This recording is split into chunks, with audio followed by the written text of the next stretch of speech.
एक बार की बात है, एक छोटे से शहर में एक पुरानी हवेली थी। यह हवेली सालों से खाली पड़ी थी और लोगों का मानना था कि यह भूतिया है। शहर के लोग इस हवेली के पास जाने से डरते थे और कई लोगों ने दावा किया था कि उन्होंने रात के समय हवेली से चीखने और रोने की आवाज़ सुनी है।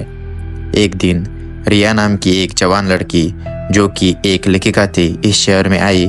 रिया को रहस्य और रोमांच से भरी कहानियां लिखने का शौक था। जब उसे इस हवेली के बारे में पता चला तो उसे तुरंत फैसला किया कि वह इस हवेली में जाएंगी और उसके रहस्य का उजागर करेंगी। रिया ने हवेली के मालिक से संपर्क किया और उसे हवेली में कुछ दिन बिताने की अनुमति मिल गई। उसने अपना सामान पैक किया और हवेली में चली गई। हवेली के बाहरी हिस्सा बहुत ही डरावना था, लेकिन रिया ने हिम्मत नहीं हारी। पहली रात रिया ने हवेली के अंदर एक कमरे में सोने का फैसला किया। रात के समय उसे अजीब आवाज़ें सुनाई देने लगी।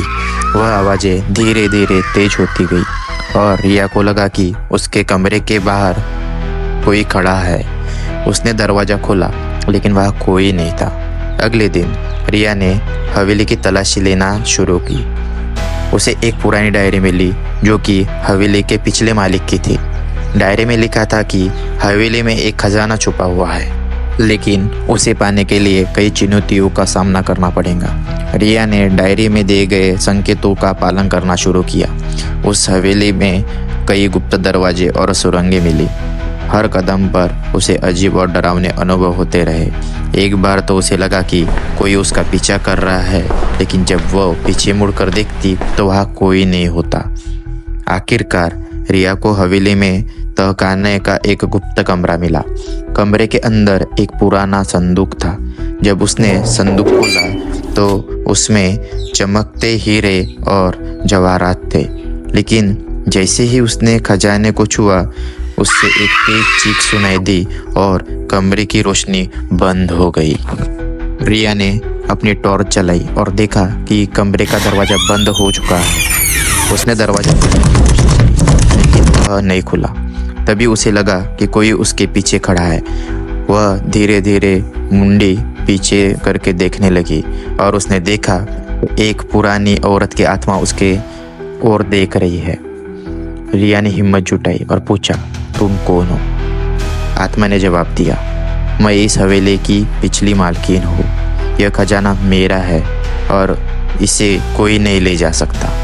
रिया ने कहा, मैं इस खजाने को नहीं चाहती, मैं सिर्फ इस हवेली के रहस्य को जानना चाहती हूँ।